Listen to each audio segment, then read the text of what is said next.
جس سے ملے جہاں سے ملے. میں روزانہ اس حوالے سے تاکید صرف اس لیے کرتا ہوں کہ رزق کو ہمیشہ حلال کرنا. ناپاک خون کے قطرے اپنے جسم میں پیدا ہونے نہ دینا. اور بڑی دور کی بات کہوں تو سمجھ لو، جن کو نماز پڑھنے کا من نہیں کرتا، ذرا وہ اپنی روزی کے بارے میں جائزہ لیں. کہیں ایسا تو نہیں ہے کہ حرام کا رزق اس کے پیٹ میں جا رہا ہے اس لیے اس کو نماز پڑھنے کا من نہیں کر رہا ہے. جائزہ لینا اپنی روزی روٹی کا، اپنی کمائی کا جائزہ لینا، اکاؤنٹ میں جو پیسے جمع کیے اس کا جائزہ لینا. کہیں ایسا تو نہیں ہے کہ کسی کا حق مار کر کے اکاؤنٹ میں پیسے جمع کر کے رکھے ہو، اسی وجہ سے آج تمہیں مسجد میں آنے کا من نہیں کرتا. ایک تو وہ لوگ بھی تھے جو مسجد سے دور ہوتے تھے تو کانپ جاتے تھے، اور جب مسجد میں جاتے تھے تو ان کو سکون مل جایا کرتا تھا. اور ایک آج ہم ہیں کہ مسجد میں جاتے ہیں تو سوچتے ہیں کہ کتنی جلدی یہاں سے باہر. آخر کیوں؟ کچھ تو وجہ ہو سکتی ہے نا. تو ضرورت ہے اپنا محاسبہ کرنے کی. اور جب سیدنا عمر ابن خطاب رضی اللہ تعالیٰ عنہ کی زندگی کو ہم پڑھتے ہیں، اللہ اکبر، وہ اپنا محاسبہ اس قدر کیا کرتے تھے. رات میں جب بستر پر سونے جاتے درہ نکالتے تھے، درہ جس سے لوگوں کی، مجرموں کی پٹائی کی جاتی ہے. وہ درہ نکال کر کے اپنے پیر کو ایسا سامنے رکھ کر کے اپنے پیر کی ایڑی کو مارتے تھے. بتا تو آج کہاں چل کر کے گیا تھا؟ کہیں ایسی جگہ پر تو نہیں گیا تھا نا کہ جہاں اللہ اور اس کے رسول کی نافرمانی ہو رہی تھی. اپنی پیٹھ کو مارتے، اپنے ہاتھوں کو مارتے، اپنا محاسبہ کر کے تب جا کر کے بستر پہ سوتے تھے. آج ہماری حالت کیا ہے؟ جب بستر پہ سونے جاتے تو گناہوں کو یاد کر کے سوتے ہیں. جب بستر پہ سونے جاتے تو یہ سوچ کر کے سوتے ہیں کہ اچھا ہوا میں نے اسے گالی دیا، اچھا ہوا میں نے اس کے گریبان کو پکڑ کر بتایا کہ میں بھی کسی سے کم نہیں ہوں. اور کبھی کبھی گناہوں کو یاد کر کے اتنا خوش ہوتے ہیں کہ اسی خوشی میں سو جاتے ہیں. لیکن وہ عمر ابن خطاب تھے، اپنا محاسبہ کرتے تھے. ان کی زندگی سے یہ سبق حاصل کرو کہ جب بستر پہ جاؤ تو سب سے پہلے اپنا محاسبہ کرنا کہ صبح کی سفیدی جب نمودار ہوئی تھی، جب تمہاری آنکھیں کھلی تھی، تب سے لے کر کے اب تک تم نے کیا کیا. کہیں ایسا تو نہیں کہ تم نے کوئی نافرمانی کی. سونے سے پہلے اللہ کی بارگاہ میں توبہ کر لینا، معافی مانگ لینا. یہ سیدنا عمر ابن خطاب رضی اللہ تعالیٰ عنہ ایک مرتبہ ملک شام کے سفر سے واپس آ رہے تھے تو دیکھا کہ راستے میں ایک خیمہ ہے، چھوٹا سا گھر تھا. معلوم کیا کہ ایک بڑھیا کا ہے. یہ جھنجھوڑنے والا اور زندگی کو تبدیل کرنے والا یہ واقعہ ہے. گیا، پتا چلا کہ بڑھیا ہے. حضرت عمر نے پوچھا کہ مائی سب ٹھیک تو ہے نا؟ بولے ہاں ٹھیک ہے. بولے اچھا وہ عمر جو خلیفہ بنا ہے اس کے بارے میں کیا کہتی ہے؟ بڑھیا کو نہیں معلوم تھا کہ یہی عمر ہے. وہ جو عمر خلیفہ بنا ہے اس کے بارے میں کیا کہتی ہو؟ بڑھیا کہنے لگی ہاں سنی ہوں، ملک شام گیا ہے لیکن خلیفہ بنا ہے، کبھی میرے پاس آیا نہیں، پوچھا نہیں مجھ سے کہ کسی چیز کی ضرورت تو نہیں ہے. حضرت عمر فرماتے کہ مائی آپ بہت دور ہو نا، وہ کافی دور آپ سے رہتے تو شاید اسی لیے نہیں آئے ہوں گے. بڑھیا کہتی ہے کہ خلیفہ بنا ہے تو اسے آنا پڑے گا. اتنا سننا تھا کہ حضرت عمر ابن خطاب کی آنکھوں میں آنسو جاری ہو جاتے، رونے لگ جاتے ہیں اور فرماتے کہ مائی تجھے کس چیز کی ضرورت ہے؟ کہنے لگی کبھی مجھے درہم نہیں دیا، کبھی دینار نہیں دیا، کبھی کپڑے نہیں دیا. حضرت عمر ابن خطاب فوراً جاتے تھے اور اس کے لیے درہم، دینار اور کپڑے کا اہتمام کرتے تھے اور ہاتھ جوڑ کر کے مولا کی بارگاہ میں معافی مانگتے تھے. عرض کرتے ہیں مولا اگر عمر ابن خطاب کی خلافت کے دور میں ایک کتا بھی مر جائے تو عمر اس کا جواب تیری بارگاہ میں ضرور دے گا. یہ عمر ابن خطاب ہے کہ خلیفہ بننے کے بعد اس قدر محتاط ان کی زندگی ہمیں نظر آتی ہے، اس قدر محتاط. یہ حضرت عمر ابن خطاب کون ہے؟ رشتہ بتاؤں میں آپ کو. یہ جن کی محفل ہم سجائے ہیں نا شہداء کربلا کے نام پر، سید الشہداء، نواسۂ رسول، حضرت سیدنا امام حسین رضی اللہ تعالیٰ عنہ کے بھائی جان کا نام حضرت عمر ابن خطاب ہے. یہ رشتہ معلوم ہے آپ لوگوں کو؟ حضرت عمر ابن خطاب نے حضرت امام حسین کی بہن حضرت ام کلثوم، حضرت فاطمہ کی سگی بیٹی حضرت ام کلثوم سے نکاح فرمایا تھا. تو جب حضرت عمر ابن خطاب بادشاہ بنے تو غالباً ملک شام یا ملک یمن کا جو بادشاہ تھا ان سے بڑے گہرے تعلقات تھے. تحفے طائف بھی بھیجے جاتے تھے. تو حضرت عمر ابن خطاب کا تعلق تھا ملک شام یا ملک یمن کے بادشاہ سے، اور حضرت ام کلثوم جو حضرت عمر ابن خطاب کی زوجہ ہے، ان کے تعلقات تھے ملک شام یا ملک یمن کی بادشاہ کی زوجہ سے۔ تو ایک مرتبہ ملک شام سامان جا رہا تھا، تو حضرت ام کلثوم عطر کو ایک شیشی میں بھر کر کے ملک شام کے بادشاہ کے زوجہ کے لیے تحفہ بھیجتی ہے۔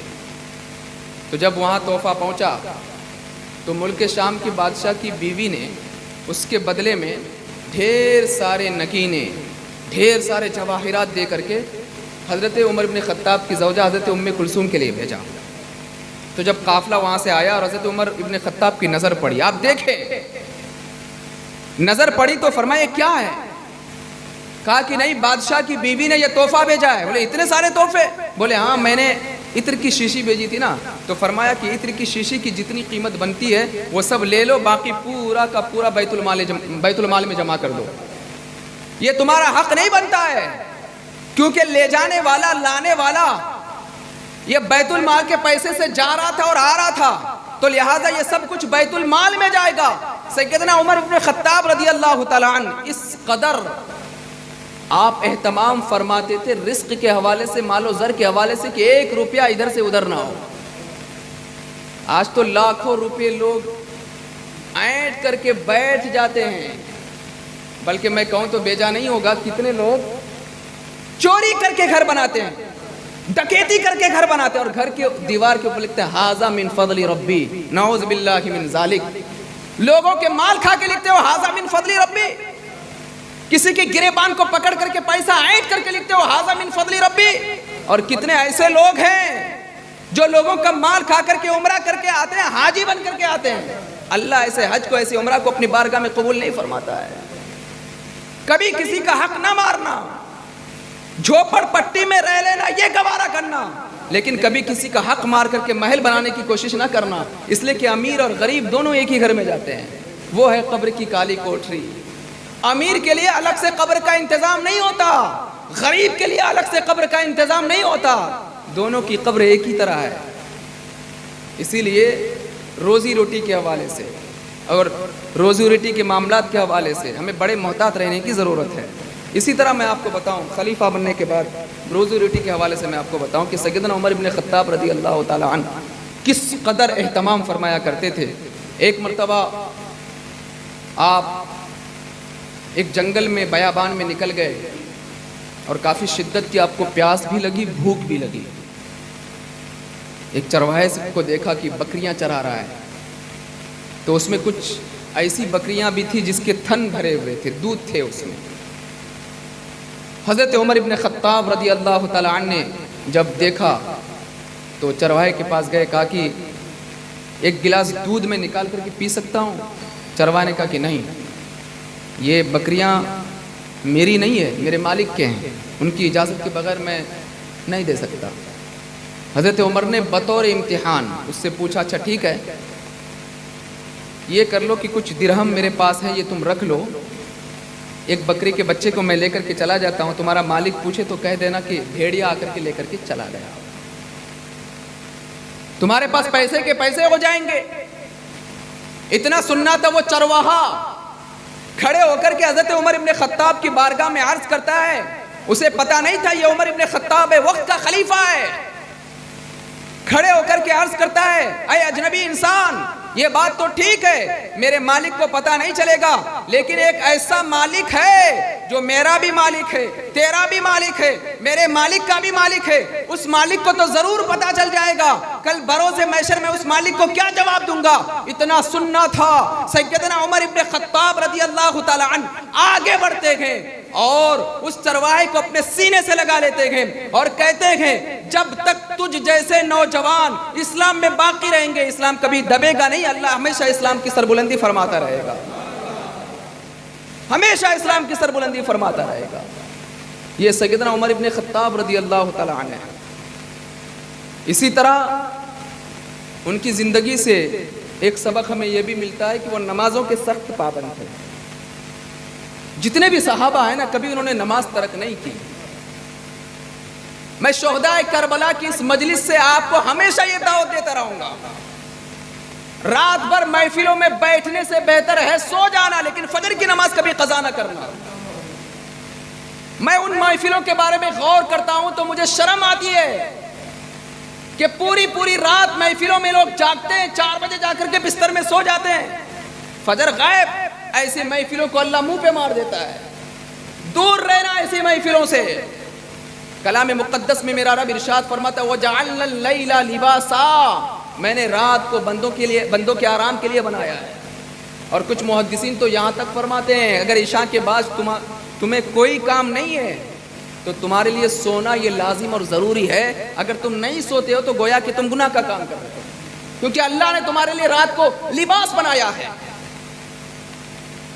اسی طرح بہت سارے جگہوں پر نعتوں کی محفلیں قائم ہوتی ہیں۔ میں تو ایسی محفلوں میں جانے سے گریز کرتا ہوں کہ جہاں رات بھر جگے اور مجھے دعوت ملے تو بھی میں نہیں جاتا۔ اگر گیا بھی تو تھوڑی دیر بعد واپس آ جاتا ہوں، کسی کا دل دکھے مجھے کوئی مطلب نہیں۔ وہ محفل کیا ہے جہاں پر فجر کی نماز چھوٹ جائے، اس سے بہتر ہے عشاء پڑھ کر کے فجر ادا کرو، اللہ رات بھر سونے کے باوجود عبادت کا ثواب عطا فرمائے گا۔ حدیث مبارکہ بھی ہے، میرے آقا ارشاد فرماتے ہیں کہ وہ بندہ جو عشاء کی نماز جماعت سے پڑھتا ہے اور فجر میں اٹھ کر کے فجر کی نماز جماعت سے پڑھتا ہے، اللہ تبارک و تعالی رات بھر عبادت کرنے کا ثواب اسے عطا فرماتا ہے۔ اور سیدنا عمر ابن خطاب رضی اللہ تعالی عنہ، تو ان کا معمول کیا تھا کہ فجر کی نماز کے بعد پیچھے پلٹ کر کے دیکھتے تھے کتنے لوگ آئے کتنے نہیں آئے، اور جو نہیں آتے اس سے پوچھتے تھے جا کر کے فجر کیوں نہیں پڑھی۔ اور میری بھی عادت یہی ہے، میں بہت سارے چہروں کو پہچاننے لگا ہوں جو فجر میں آتے ہیں، اور جب نہیں آتے نا تو دوسرے دن میں پوچھ لیتا ہوں آپ کیوں نہیں آئے۔ اس محفل میں اگر وہ لوگ بیٹھے ہوں گے تو جانتے ہوں گے میں نے پوچھا ضرور ہے آج فجر میں کیوں نہیں آئے تھے آپ، کیونکہ ہر دن آنے والے کو انسان پہچان لیتا ہے۔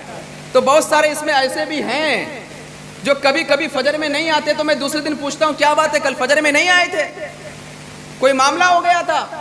بولے ہاں طبیعت خراب تھی، یہ وہ کچھ نہ کچھ وہ بہانہ بناتے ہیں یا کیا ہے، اللہ بہتر جانے۔ لیکن میں آپ کو وصیت بھی کروں گا، نصیحت بھی کروں گا، کچھ بھی ہو جائے فجر کی نماز کبھی قضا نہیں کرنا۔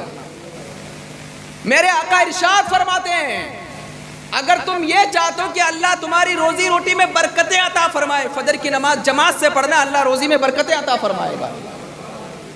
تو سیدنا عمر ابن خطاب رضی اللہ تعالی عنہ عادت یہ تھی کہ نگاہ پیچھے کر کے دیکھتے تھے کون آیا کون نہیں آیا۔ تو دیکھا ایک دن ایک صحابی رسول موجود نہیں تھے، گئے صبح کی سفیدی نمودار ہونے کے بعد ان کے گھر کی جانب گئے تو ان کی والدہ سے ملاقات ہوئی۔ والدہ سے پوچھا کیا وجہ آپ کا بیٹا آج فجر میں نہیں آیا تھا؟ بولے ہاں وہ رات بھر نفل نماز پڑھا، بہت زیادہ اللہ کی عبادت کی، فجر کا ٹائم ہو گیا تو گھر پہ ہی نماز پڑھ کر کے سو گیا، مسجد نہ جا سکا۔ حضرت عمر ابن خطاب فرماتے کہ بیٹے سے کہہ دینا کہ رات بھر نفل نماز نہ پڑھے، چونکہ اگر وہ فجر کی نماز جماعت سے نہیں پڑھے گا تو رات بھر کی نفل نماز اس کے سامنے بیکار ہے، اسے بہتر یہ ہوتا وہ رات میں عشاء کی نماز جماعت سے پڑھتا اور فجر بھی جماعت سے پڑھتا، اللہ نفل سے زیادہ اسے ثواب عطا فرما دیتا۔ اس لیے فجر کی نماز جماعت سے پڑھنا۔ میرے آقا ارشاد فرماتے ہیں 2 وقت کی نماز منافقین پر بھاری ہے، ایک عشاء کی نماز اور ایک فجر کی نماز۔ اگر عشاء اور فجر بھاری پڑے تو پھر اپنا محاسبہ کرنا، کہیں ایسا تو نہیں ہے کہ ایمان کی کسوٹی میں مکمل نہیں اتر رہا ہوں۔ تو سیدنا عمر ابن خطاب رضی اللہ تعالیٰ عنہ کی عادت مبارکہ تھی کہ آپ ان لوگوں سے ضرور محاسبہ کرتے جو فجر کی نماز میں حاضری نہیں دیتے۔ اس کے علاوہ ایک نصیحت میں آپ کو اور بھی کروں گا آج کی تقریر میں، حضرت عمر ابن خطاب کی سیرت کو بیان کرتے ہوئے۔ کبھی دل مردہ ہو جائے نا، دل مردہ ہو جائے، نماز پڑھنے کا دل نہ کرے، کلام مجید کی تلاوت کرنے کا دل نہ کرے، یا دینی محفلوں میں بیٹھنے کا دل نہ کرے، یا کلام مجید سننے کا دل نہ کرے، یا نعت مصطفیٰ گنگنانے کا دل نہ کرے، تو سیدنا عمر ابن خطاب اور اس کے علاوہ خلفائے راشدین صحابہ کی زندگی کو پڑھنا، ضرور تمہاری زندگی میں انقلاب پیدا ہو جائے گا۔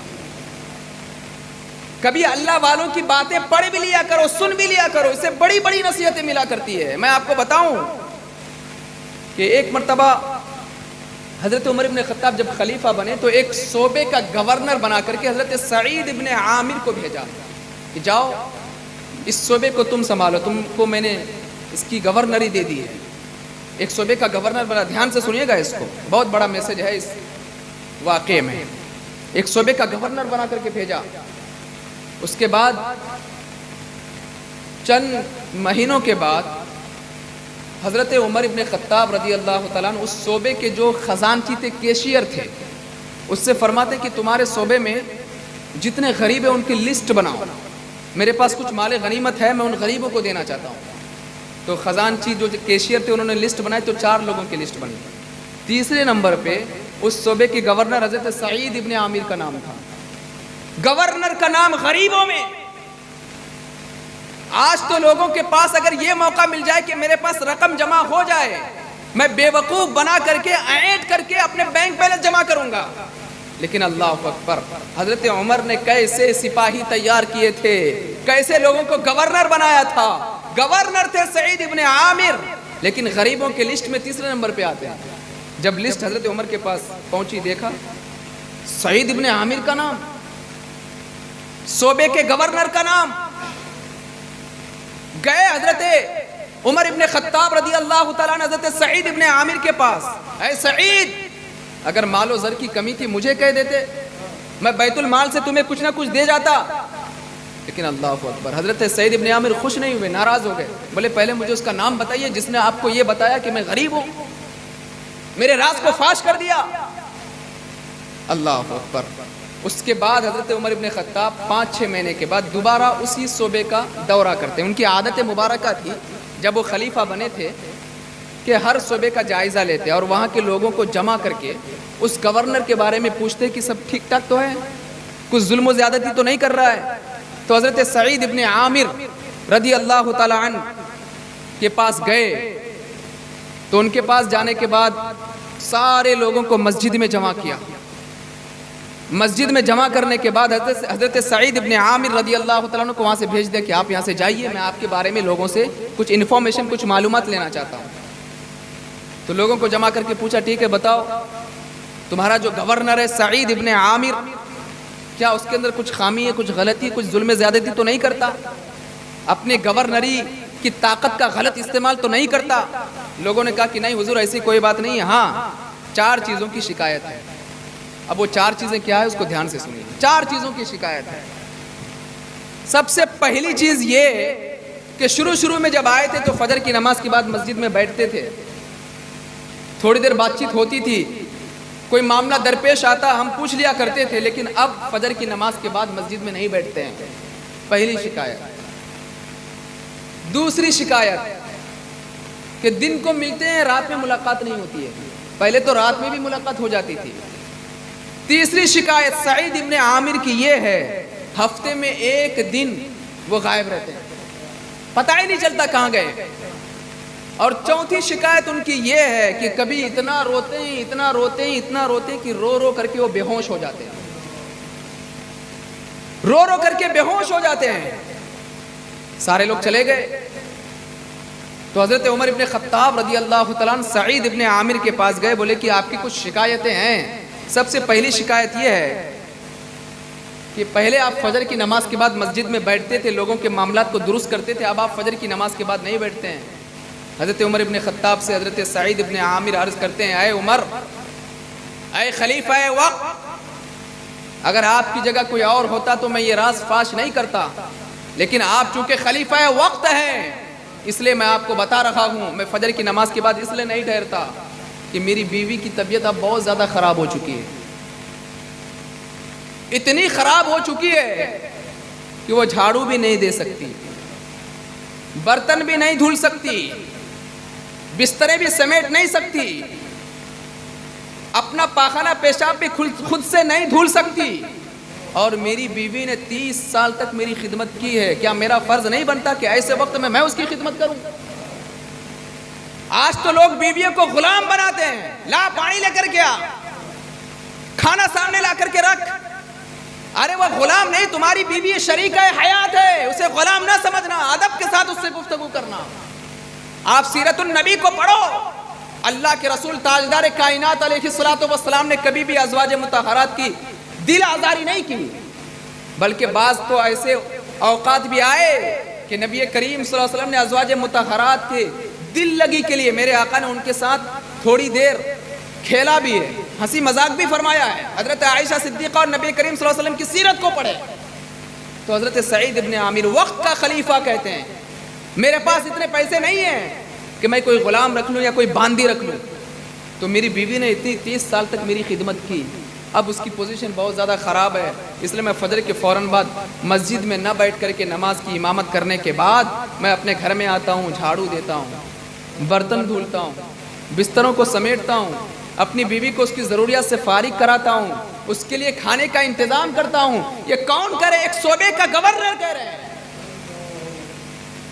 آپ کو یہ میسج دینا چاہوں گا کہ کبھی آپ کی بیوی کی طبیعت خراب ہو جائے تو زبردستی نہ کرنا، کبھی آگے بڑھ کر کے کھانا بنا لینا، کبھی آگے بڑھ کر کے برتن بھی دھول لینا، کبھی آگے بڑھ کر کے بستر بھی بچھا لینا۔ اس کو بیوی کی غلامی نہیں کہتے، اس کو رسول اللہ کی سنت کہتے ہیں، اور یہ کرنے پر محبت کم نہیں ہوتی، اللہ زوجین کے درمیان اور زیادہ محبت پیدا فرما دیتا ہے۔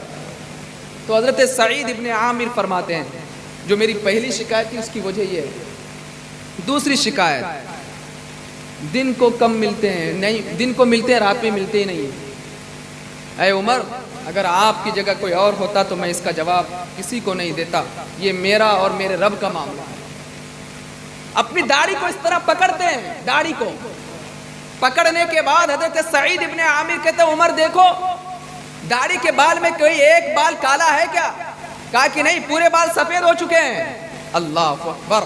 حضرت سعید ابن عامر کہتے ہیں مجھے شرم آتی کہ کہیں ایسا تو نہیں ہے کہ میں بوڑھاپے کی منزل میں پہنچ گیا ہوں، اب بھی مجھ سے کوئی گناہ سرزد ہو رہے ہو، اس لیے میں رات میں کسی سے نہیں ملتا، گھر کے تنہائی میں بیٹھ کر کے اپنے مولا کو میں راضی کرتا ہوں، توبہ اور استغفار کرتا ہوں۔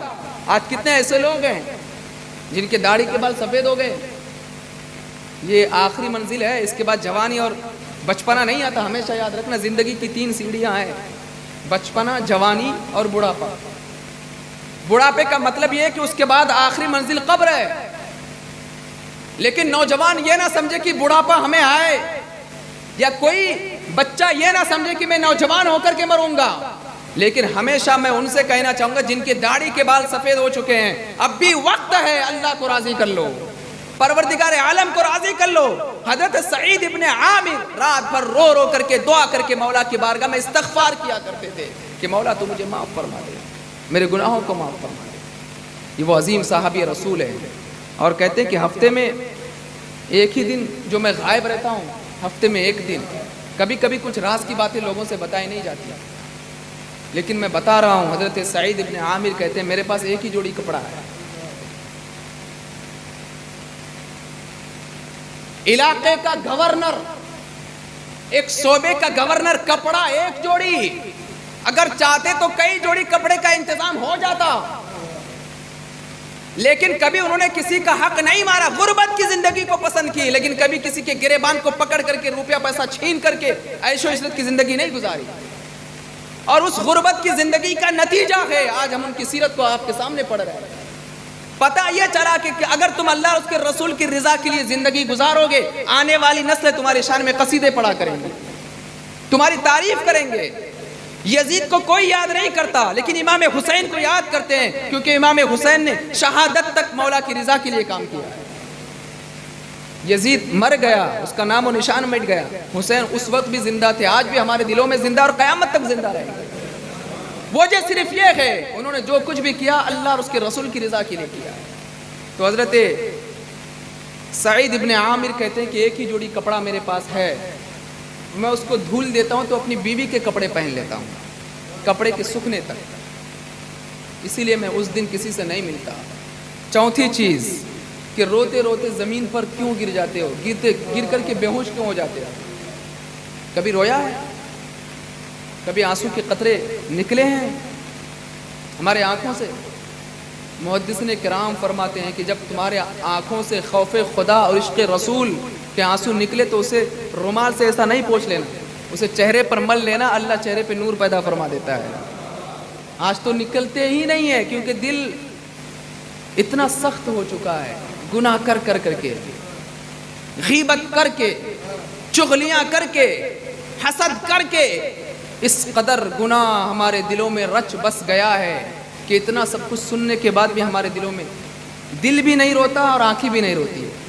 حضرت سعید ابن عامر کہتے ہیں رضی اللہ تعالی عنہ کہ میں نے 40 سال تک اسلام قبول نہیں کیا، 40 سال کے بعد میں نے اسلام قبول کیا، لیکن میرے آقا فرماتے ہیں کہ جو کلمہ طیبہ لا الہ الا اللہ محمد رسول اللہ پڑھ کر کے اسلام کے آغوش میں آ جائے، اللہ اس کی پچھلی ساری گناہوں کو معاف فرما دیتا ہے۔ لیکن حضرت سعید ابن عامر کہتے ہیں کہ میں زمانہ جاہلیت کے گناہوں کو یاد کر کے اتنا روتا ہوں، جب کوئی بھیانک جرم مجھے یاد آ جاتا ہے میں رو رو کر کے بے ہوش ہو جاتا ہوں کہ کل بروز محشر مولا میرے گریبان کو پکڑ کر کے نہ پوچھ لے کہ تو نے کیا کیا تھا دنیا میں رہ کر کے۔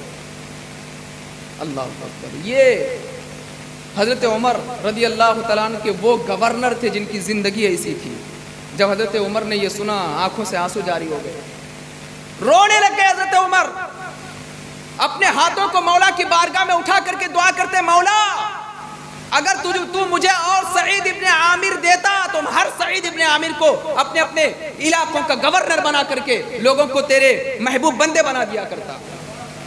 یہ حضرت سعید ابن عامر ہے اور یہ حضرت عمر ابن خطاب ہے۔ میں حضرت عمر ابن خطاب کے خوف خدا کے حوالے سے آپ کو بتاؤں، اللہ اکبر، اتنا روتے تھے اللہ کے خوف سے، اتنا روتے تھے، چہرے پر نشان پڑ گئے تھے، چہرے پر داغ پڑ گئے تھے، آنسو اتنے زیادہ گرتے تھے، اور جب کلام اللہ کی کسی ایسی آیت کو سنتے جس میں جہنم کا تذکرہ ہوتا یا میدان محشر کا تذکرہ ہوتا تو لرز جاتے تھے۔ اسی طرح ایک مرتبہ حضرت حذیفہ ابن یمان رضی اللہ تعالی عنہ، یہ حضرت حذیفہ ابن یمان رازدار رسول ہیں، اللہ کے رسول صلی اللہ تعالی علیہ وسلم اپنی راز کی بات حضرت حذیفہ ابن یمان کو بتا دیا کرتے تھے۔ تو ایک مرتبہ نبی کریم صلی اللہ تعالی علیہ وسلم نے بس ایک آخری بات پیش کر کے اپنی گفتگو کو مکمل کروں، حضرت حذیفہ ابن یمان سے فرماتے ہیں کہ اے حذیفہ، مدینے میں ایک منافق ہے، اس سے بچ کر کے رہے۔ جب نبی کریم صلی اللہ تعالی علیہ وسلم وفات فرما گئے، حضرت عمر ابن خطاب رضی اللہ تعالی عنہ حضرت حذیفہ کے ہاتھ کو پکڑتے ہیں، پکڑ کر کے کہتے ہیں حذیفہ ذرا اس منافق کا نام تو بتا دینا، کہیں ایسا تو نہیں کہ وہ منافق میں ہوں۔ اللہ اکبر، ڈر رہا ہوں میں، یہ کون عمر ابن خطاب ہے جن کو دنیا میں جنت کی بشارت دے دی گئی، جن کے جنتی ہونے میں کوئی شک نہیں، اگر کوئی شک کرے تو وہ جنت میں نہیں جائے گا چونکہ ان کا شمار عشرہ مبشرہ میں ہوتا ہے، لیکن وہ عمر ابن خطاب ڈر رہے ہیں، پکڑ کر کے پوچھتے ہیں حذیفہ ابن یمان صرف اتنا بتاؤ، کہیں وہ منافق کا نام عمر تو نہیں ہے؟ اتنا سننا تھا۔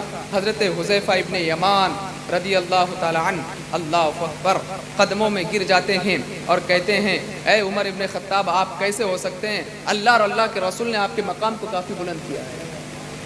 اس کے بعد جا کر کے حضرت عمر ابن خطاب رضی اللہ تعالی عنہ مطمئن ہوا کرتے۔ یہ حضرت عمر ابن خطاب کی سیرت ہے، یہ ان کی زندگی ہے، یہ ان کی سوان حیات ہے، ان کی فضیلت ہے۔ اتنے عظیم منصب پر فائز ہونے کے باوجود ان کے اندر خوف خدا بھی ہم نے دیکھا، ان کے اندر لوگوں کے ساتھ انصاف کا معاملہ بھی دیکھا، نمازوں کی پابندی کا معاملہ بھی دیکھا، ان کا عشق رسول بھی دیکھا، ان کی محبت رسول بھی دیکھا، اور اسلام کے لیے انہوں نے جو قربانیاں دی، یہاں تک کہ اپنی جان کو بھی قربان کر دیا، وہ ساری چیزیں ہم نے دیکھا۔ اب ضرورت ہے ان کی سیرت کو سننے کے بعد ان کی سیرت کو عملی جامہ پہنانے کی،